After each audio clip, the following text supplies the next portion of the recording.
Kristin, welcome to the show.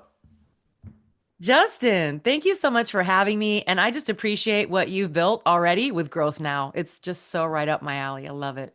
Thank you. Yeah, it's been, I think I have to look, but I'm somewhere right around the exact 10-year mark of launching the podcast.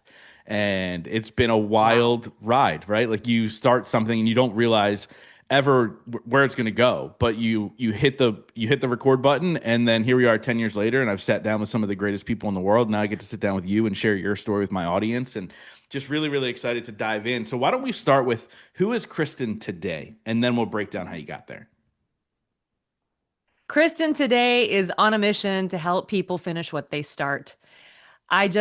I've been a peak performance coach for 30 years, and I just kept continuing to see this same pattern of really, really talented, educated, smart, enthusiastic people continue to start all these great ideas and they never actually finished them. So, after coaching over 3,000 people, I realized, you know what, all of these systems that were previously in place had something missing. So I decided to just create my own thing to send that person into the next level by finishing what they start and implementing that last piece that I felt was really missing. Yeah. So what do you? I hear it all the time. Like I especially in podcasting. Oh, I started a podcast and then I stopped after episode 7. Or I started to do. I've had this idea and I just never pulled the trigger. What do you think it is that's missing for these people? It's because I believe those people believe it's the idea, but it's not. It's usually the execution. Definitely. And what I actually discovered, Justin, so back up, my whole entire life, I've been an entrepreneur until 2020 hit. And then I was thrusted into corporate America like most people because we had to pivot. I just decided, you know what? I'm not going to panic. We're going to pivot. What is the next step? So after experiencing that 2.5 little years in corporate America, I realized, I thought to myself, I keep hearing smart goals, smart goals, smart goals. And we all know that SMART goals are a way of setting goals, but I realize there's never any system that helps people finish them. So what do? They just continue setting goals without something that's holding them accountable to actually finish them. So it's really where what I call super goals were birthed. And the two main missing pieces that I would love to talk about on this podcast without going into full depth, obviously, it's an entire huge framework. But the two biggest ones, Justin, were purpose and urgency. If Mm, you don't have a purpose that is pulling you into the future, that is urgent, that is going to actually give you energy because you're excited to finish what you start, because it's not just about you. It's about who do you become and what do you leave behind. So when you have that missing piece, this is why people just constantly start, but they actually never finish because there's not something that's pulling them into the future to make it worth their while. yeah. Purpose is an interesting thing. Because a lot of people go, I don't know what my purpose is, or I don't have a purpose. I'm just kind of floating through life, and I'm just trying to do this thing, and they feel like it's like this thing that's like supposed to be smacking them in the face, and it's not always the case. So how can somebody who's kind of stuck right now find their purpose to help them drive forward? Very good question. And I get that question asked a lot. I bet. And I will start to say it always begins with a story. When I was 25 years old, I thought the same thing. I thought to myself, why would God give me all these gifts? I was musical theater. I had a very large scholarship at Pepperdine University for musical theater, singing, dancing, acting. But I just never really hit the mark. And it got frustrating. And I thought to myself, what is that purpose? And I had a mentor tell me at that time in my life, 25 years old, he said to me, your purpose and your passion might not be the same thing. But when you learn the lessons that you're set to learn in life, your purpose and your passion at some point will cross paths. So your purpose may change depending on where you are at in your life.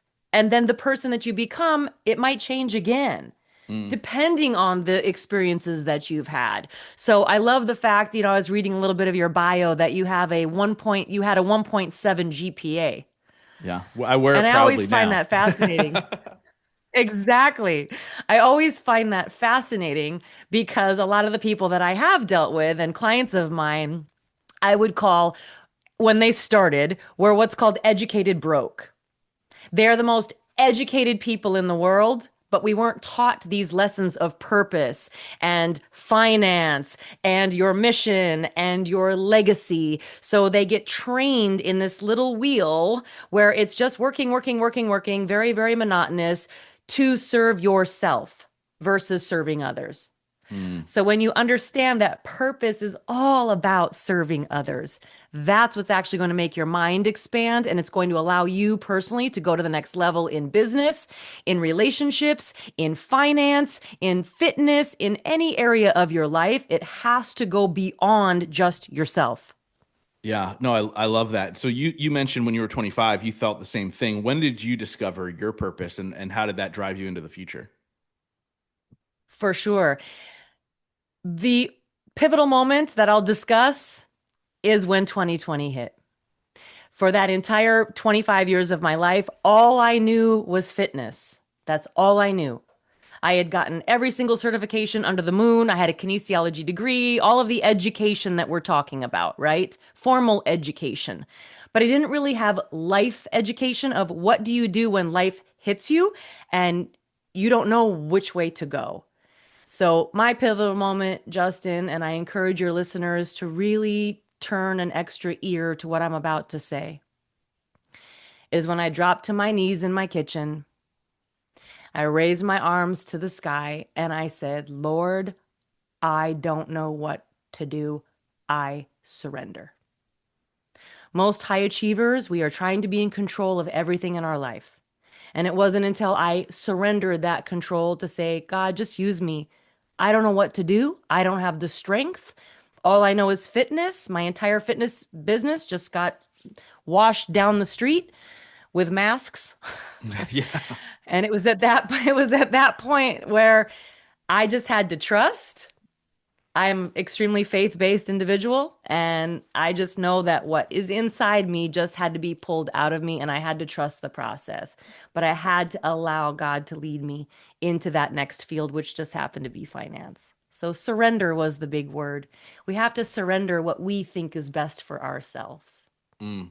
I think that's tough, right? I think it's really hard for people to let go of control, especially high achievers, right? You ran a very, very Mm. successful fitness organization where you were training people and doing all this stuff, and to let go and surrender must have been difficult for you. Or do you feel like it was out of a necessity because you were losing your mind at that point, like so many people in the world in 2020? It was that moment of, I don't know if you've ever heard the story of the feather, the brick, and the brick wall. I don't think I have. So there comes a point in everyone's life where you may hear that little whisper, like, hey, you should probably change a few things here. Hey, you might want to think about doing XYZ. And more often than not, we don't really listen to the feather. It's kind of like that little whisper until life will throw a brick in your face. And then you say to yourself, it seems like I'm trying to do the same thing over and over again, expecting a different result, and I just keep getting hit in the face with a brick. That's kind of the second warning. When COVID hit for me and for much of this entire world, it was the brick wall. COVID just exposed what was already a problem, and that is the brick wall. So I always teach clients and people that I mentor, try to get ahead of the brick wall and listen to these noises and these voices and these mentors and maybe what's coming up on your feed, because it's probably a little whisper as to the direction that you need to be going in. Otherwise, you're going to have this moment where I had to panic. I was at my brick wall. I had no option. I had 1 year to supplement my income. Now, thankfully, from 2008, when the financial crash hit, I learned my lesson at that point because back in 2008, same situation. Everything got ripped out from underneath me. The world stopped, the financial crash. I just moved to New York City. And I realized from 2008, that lesson, thankfully, I had 1 year's worth of liquid cash saved. So when COVID hit in 2020, I realized, okay, we've been here before. We know what to do. We got to put our head down, we got to focus, and we got to trust. And at that point, I learned the most important sentence in the entire English language, which is the sentence no. Learning how to say no to everything that does not align with the goal that's in front of you. And most people, especially in this day and age, Justin, they are not able to focus. This is actually the problem. Putting on the horse blinders and saying, no, I can't go to the movies. No, I can't go to the spa. No, I can't go and see a movie with a friend. No, I cannot do that tonight. I have to study. I have to implement this new business. And it was that extreme focus during that time, which is where my company now has been birthed from that experience. It was not easy, Yeah. but it was the best lesson ever. Yeah. And so why not go back to the fitness when the world opened back up? Because that seems to be like a lot of people did that, right? They went right back to what they were doing. Why didn't you go back to that? I'm sure at some point it was a pull. It was, however, I realized, thankfully, by getting into financial services, the L word. And once you learn the L word, you will never go back to the old ways of doing things. And the L word happens to be leverage. So when I was in fitness, all I knew how to do was to trade my hours for dollars. And I Mm, worked really hard doing it. And I made a lot of money doing it as a personal trainer, trading hours for dollars, working as many hours as I possibly could. However, I started to think at that point, do I really want to teach boot camp when I'm 65 years old? Probably not. So we have to think ahead and understand that leverage is going to be the only thing that's going to be able to sustain you. God forbid another moment like the financial crash hits, like 2020 hits. What can we learn from that? And that's why I did not go back to fitness full time is as a career.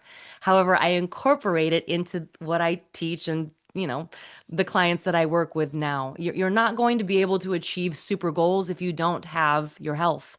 You're mm. not. It's true. It's true. What And I I see mean, more often than not is somebody that has such a big gigantic vision, but they don't have the stamina to actually complete that vision. They don't have the stamina to do it. So if we don't have that amount of energy and health is wealth, and you already know, you're not going to be able to achieve the things that, God has probably placed into your life. yeah, and it's the idea of like, what's the point of having all the money in the world if you can't be around to spend it, right? Your lifespan isn't quite going to be there if you're not healthy, right? It's just facts. Now, one thing I've Yeah. seen with many high achievers is they do put the blinders on and they do focus on one thing, and then they let the health drop or the relationships drop or the what your faith or spirituality drop off. And how do you manage all these things in your life? Because obviously you have the relationship, you have the business, you have the health, you have the faith. How can you possibly keep all of those plates spinning at once? So, the easiest framework that I can give to your audience that dramatically changed my life and my client's life is understanding that there are three types of money: fast money, medium money, and slow money. Most entrepreneurs get very, very, very addicted to the fast money, which is what I was talking about when I was in fitness. Yeah, it's like I can go train a client, make a lot of money, it's cash, it's this, it's that, boom. We get very, very addicted to fast money. But then what if your business stops and the client doesn't come? What if the house doesn't sell and you're a realtor and now you don't have any clients? What if the market crashes again and you see where we're going with this? Yeah. So what I teach my clients is you have to understand that the fast money is what you earn. The medium money is what you're building and the slow money is what you leave behind. Mm, So instead of going out, this is for your ladies, okay? Instead of going out and buying the next fancy Chanel bag, go buy a knockoff somewhere on the streets of New York City and take that $3,000, $5,000, $10,000 and buy an income producing asset. Because when your money makes money for you, Now, number one, that's taking a massive weight off of your plate. And then you have this pile that's building for you. So, God forbid you get sick, or maybe you have a child that needs your care, or a senior person, in your family that needs your help at some point. At least you have that medium money that's working for you, and the money is making money. Then, as we get more in depth to that, the slow money is the legacy piece. I don't, most people, Justin, try to forget where they come from. And I built a business about it. I come from the middle class. I come from parents who were school teachers. I come from the era where none of us learned financial literacy. Nobody knew anything beyond a 401k and working a job. We were told that if you get a good education and you go to college and you get a job with corporate and you're going to get a pension and a 401k. That was what we were taught. And that's the biggest lie on the planet. We were never taught financial literacy, ever. So if you're constantly working for fast money, you will work until you die or until something bad happens. And now you're not able to make money. Versus if you personally, your person stops, but your money still goes on, or the systems that you've built within your business still go on and produce, now you physically do not have to be there. That's Mm, that's that's how you get to that level of freedom. yeah. And it's not taught. It's starting to be taught now, thankfully, because we figured out that we were told to lie the whole time. So it's truly where my business was built. Yeah, it's so true, and I'm so glad you're sharing this because when you break it down in those three money groups, I look at it from a standpoint of I was working for the fast money before COVID, right? Just like you were. COVID hit, I lost 75% of my income overnight, which was speaking in my live event. And I was like, I was making 19-year-old Justin money at that point. And I was like, I got to figure this out. And I sat down with my wife, and she was not my wife at the time. She was just my girlfriend. We were living together. And I was like, I think I have to go get a job, like go back to corporate, which is my greatest nightmare, by the way. If I have to clock in and Yeah. clock out, like it is the worst thing ever. And she's like, no, she's like, I have a great partner in my life. And she said, no, we've got this. You can figure this out. And I was able to figure out how to make medium money during that time. And now we're super focused on the slow money and the legacy piece. We talked a little bit in Florida about how we're getting into real estate and we want to be able to leave a portfolio to the kids for them to do what they want, whether it's sell it all off and take the cash or whatever. And it's such a much better place once you get to that point. But how can somebody start who's not really sure even where to begin? Like, what's a good place to really begin to build that legacy piece? Absolutely. You have to understand, Justin, like anything, okay? You have to start with the foundation. You cannot run before you crawl. So if your listeners don't even have liquid cash, I mean what we call under the mattress money, okay?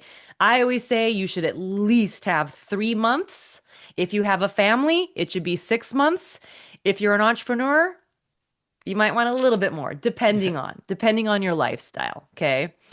The other thing is, if you cannot afford to buy something 3 times, you have no business buying it. You have no business buying it. So I'll share a little secret.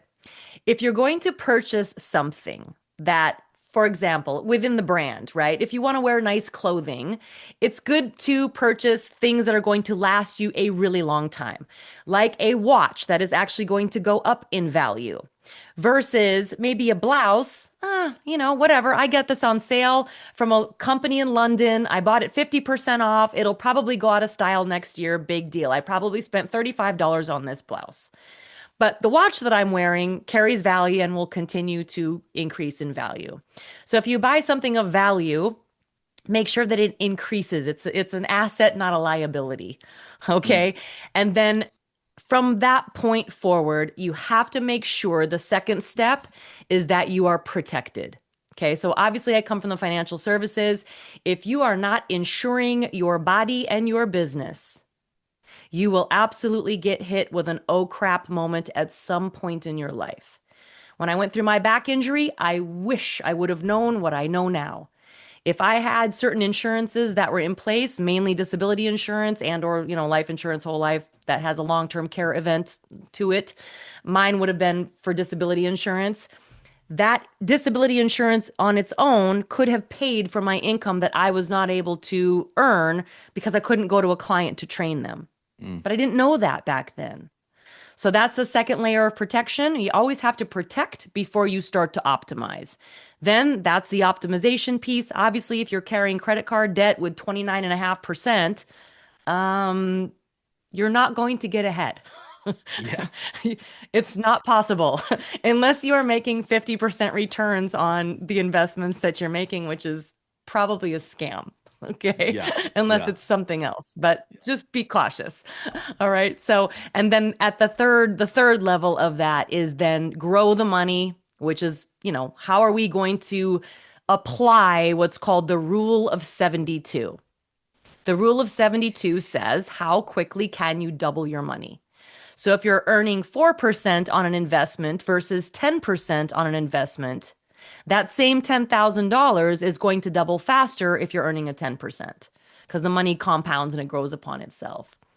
At Yeah. that point, you have to understand, okay, this will be a fun one for your audience. And this is directly from my mentor who will actually be speaking at our next retreat. And there are three places that your money can go when you pass away. Number one, charity. Number two, the government. And number three, your family.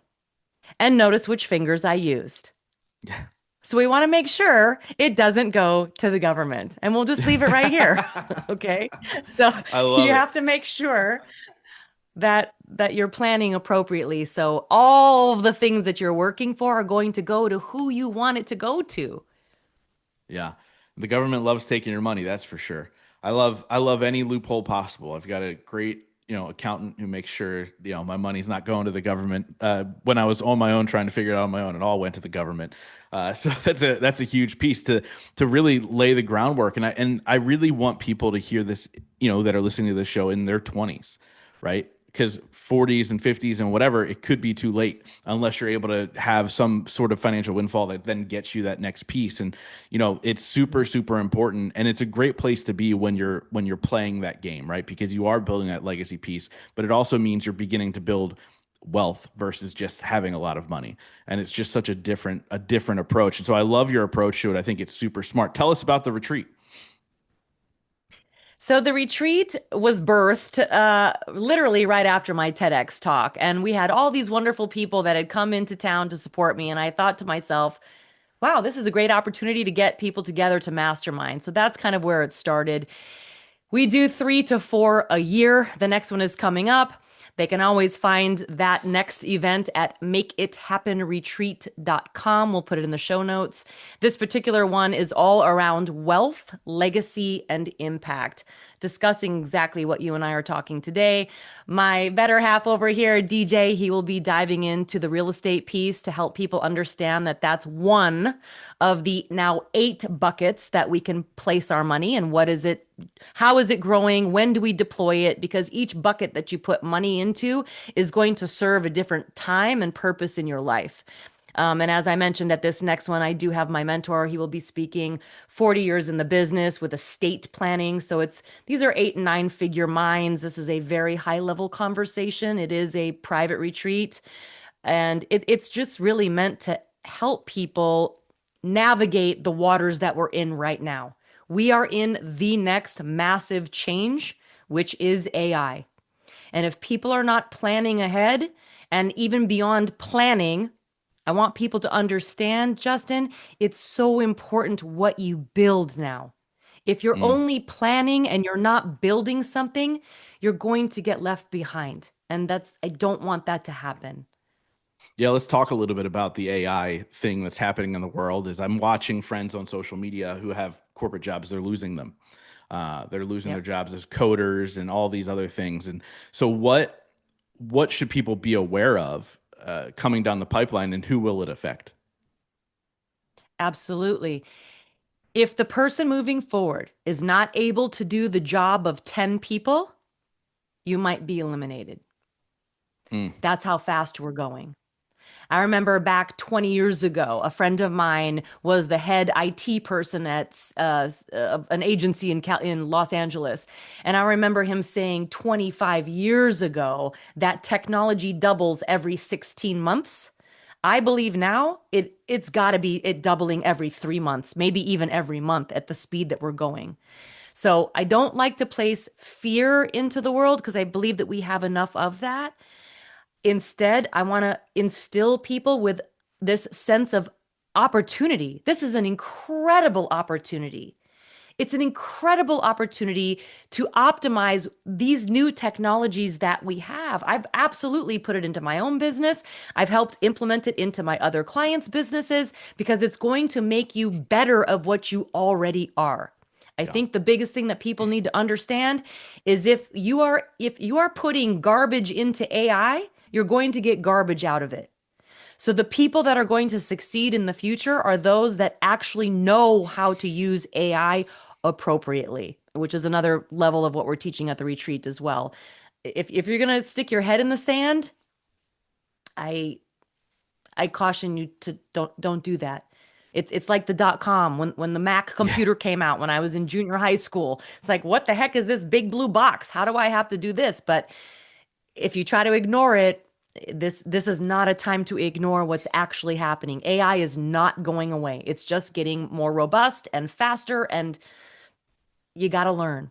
You Yeah, got to and learn. I just saw a video the other day, and a guy was talking about how quickly technology is expanding, and it was what used to take 10 years now takes 10 days, and Correct. it's just absolutely crazy. And if you're not embracing it, like you are going to be left behind very very quickly. And I see these, and my thought when I saw my friend, his first post was, I think I'm going to lose my job because of AI. And I was like, well, in my mind, I was like, well, just get really good at AI. Like, take your time and get really good at AI, because if you're not good at AI, and you're especially in the corporate world, like the nice thing is I'm in the people business. So like everything, like bringing people together, doing face to face, having these conversations, I might be able to be replaced by AI, but it's the human experience, right? But I still use AI. I'm still trying to learn it and get better at it every single day, because it's a superpower at that point, right? And so if you're in the corporate world, you could be replaced, but if you get really good at AI, you're not replaceable, because you're the best at AI in that company, and they're going to want to keep you around. And so I think that's such great advice, and a fair warning to people listening. They're coming for you. Corporations will always take the cheaper route, no matter what that looks like. It's Bottom just the line. truth. It's Yeah, always the bottom line. yeah. It's It's just always the bottom line. I, And I'm on so that note, sorry. Go Justin, ahead. I will say you have to understand your listeners. Again, I would like them to be encouraged by this to say AI will do the heavy lifting in the middle. You still have to have a human being start it. And at the point that we are recording this right now, the human still has to finish it, which is why in person events, in person podcasts, in person retreats are going to actually become even more valuable because people want the truth. They still want human connection. AI can make your life and your business a lot faster so you can connect with human beings more often and spend more time with your family, grow your business faster so your business runs for you so you have that human experience. Humans are not going away. But the humans who refuse to learn AI, you're going to get hit with the brick wall, as we mentioned before. Yeah, and I'm worried about the next generation who are antisocial, who don't want the. Dude, there's people dating AI. Like, it's the wildest thing ever. And so, what would you say to encourage somebody who has already embraced the AI so much that they're in a relationship with them? How can we get them to be more human facing? So I was recently at Dean Graziosi's mastermind in Arizona, and one of the participants said something so brilliant. And I would like to share this with your audience. It is super important to schedule time every single month where you shut off your computers, you put down your phones, you actually go into nature with your family, your friends, your loved ones, your spouse to actually disconnect in order to reconnect. The people that are constantly on screens all day long, and when I see, sadly, parents that are placing their children in front of these computers all day long, these children don't know any better. And it's actually extremely damaging to a child. So if you're a parent, please, please, please do your child and yourself a favor and limit the screen time, limit that access to technology, and make sure they go out and play like we did as kids back in the 70s and 80s. It's Yeah. super important to maintain that. It's just not, it's not good for the brain. There's plenty of research around it that shows that it's not. So that human connection every single month, make sure you're disconnecting, and it's going to give you so much more energy to actually come back and reconnect with your business, with your whatever performance tactic that you're using at this point.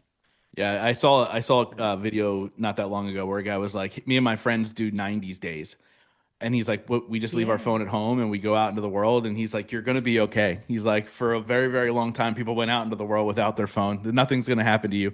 And I was like, "That's so genius to just fully disconnect because when your phone is in your pocket, you're always inclined to grab it and look at it, even if you're in the middle of something." Like I've had conversations with people where I'm in the middle of a sentence and they grab their phone and they look at it, and I'm like, "What are you doing?" Like we're here right now, right? And a big focus of mine is to try and be present in every moment. I realize that as I'm getting old, I'm 41 now. So as I'm getting older, time is going faster. Oh my And gosh, the yes. way to the only way to slow it down is to be fully present in the moments that you're in, right? Like that's what one thing through this podcast over the last 600 plus episodes that I've released is like I've had all of these slow down moments of having these conversations, being fully locked in on the conversation. And, it's that's not always easy to do when you're in a room full of people. It's not always easy to be 100% present in that conversation. And so that's why I've loved these more than anything. It's allowed me to truly actually connect and learn about people and get to know them and build relationships and do all that stuff. It's been such a blessing. But I want to ask you a question I ask every single person on this show. It's a two-part question. The first part is, what is your definition of success? And the second part is, what are three things you do every single day to ensure that success for yourself? Success to me is absolutely being able to do what you want, when you want, with whom you want. I have the same When definition. you're in, do you really? Oh my Yeah, gosh, yeah, I let's do. go. It truly is, because we do what we do this because we love it. I think there's been times in my life where maybe I was disconnected from entrepreneurship during that corporate stint. And it was so unfulfilling to me. The part that was fulfilling was when I would actually get in front of a client to help them. So that is the definition of success, is, you know what, doing what you want, when you want, with whom you want. And then repeat the second question, Justin. Yep. What are three things you do every day to ensure that success for yourself? Absolutely. Yes. So the three things that I do every single day, hands down, with come hell or high water, no matter what, is I start my day with God. I will listen to my pastor. I have a couple pastors that I listen to, whether it's TD Jakes or Darius Daniels, or some kind of, prayer, anything that I need to instill me with faith. How you start your first 30 minutes of the day is absolutely how it's going to go. The second thing that I do is move my body. If you are not moving your body through space and exercising, whether it's walking, going to the gym, swimming, doing yoga, you're probably not going to have the energy to carry you through the rest of the day. And then the third thing that I do to ensure that I have success, and I encourage my clients to have as well, is I will choose three must do's that I want to do today to move the needle towards my bigger purpose. Three. Sometimes it's five, but it's never less than three. And if I you love can do it. those things in those order, put God first, put your fitness next, and give yourself bite-sized chunks to move the needle every single day, 1%, you will be shocked what you're able to accomplish in just 365 days. I love it. So I know as entrepreneurs, we're always building something. We're always looking to the future and what's next. So what's next for you in your business? What's next for me in my business is to stay aligned with what I am building and teaching other people that it is about the alignment, not the applause. It's about Mm, fulfilling your assignment and not waiting for the crowd to applaud you. As entrepreneurs, there's going to be multiple times in your journey that nobody is applauding you. But if you can understand that we're not doing this for the applause, we're doing this for the assignment that God placed in your heart and on your life. And every single person on this planet has a very, very, very specific voice for a very specific person that they are supposed to reach. And if you can wake up and know that you are waking up for other people and not yourself, this is how you stay connected. This is how you stay successful. This is how you make an impact in the world. And this is absolutely the only way that you're able to leave a legacy beyond yourself. Yeah, and if you have haters, you know you're in alignment and you're doing what you're supposed to be doing. Like my favorite review on this podcast, it's on Apple Podcasts. It's a 1-star review, and the guy wrote, "They're giving microphones to anybody these days." And so, shout out to that guy for the 1-star review on the Whoop, podcast. whoop. And I I always say remember if you have a hater, you've made it. I'll tell you what though, if that review came in early on, I don't know how I would have felt, but at that point I'm like, I think I'm doing all right, buddy. Like this has been quite the gift that I get to have these conversations. And I wrap up these conversations with the same question every single time. But before we get there, how can people find you, follow you, get in touch with you? What's all the good stuff? Definitely. The easiest way to find me right now currently is Instagram. Everything feeds through Instagram.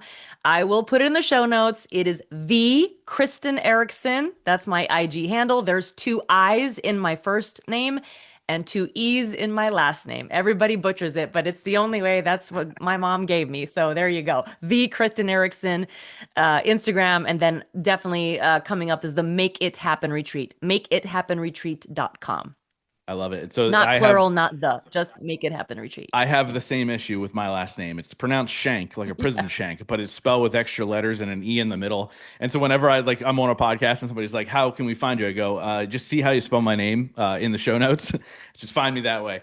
And so, and it's always butchered. If somebody else writes it, they put the N in the wrong place. It's a disaster. So I feel It's the so pain true. of the spelling, the weird spellings of names for sure.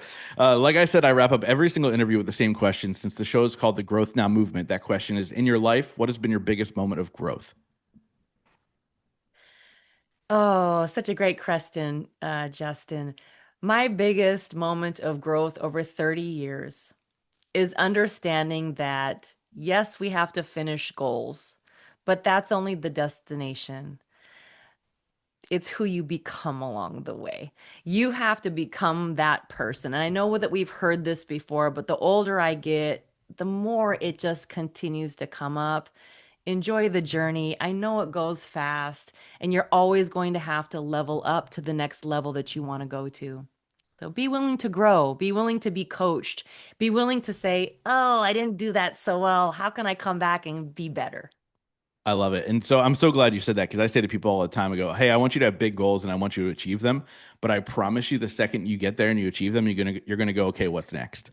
Right. And so enjoying the journey and who you're becoming is the only thing that matters because at the end of the day, we only have one place to go, and that's death. And so that's the true end of what we're doing in this world, at least.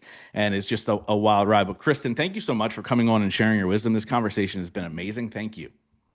Thank you, Justin. I really appreciate you, and I love what you're doing. Growth, growth, growth. Let's make it happen.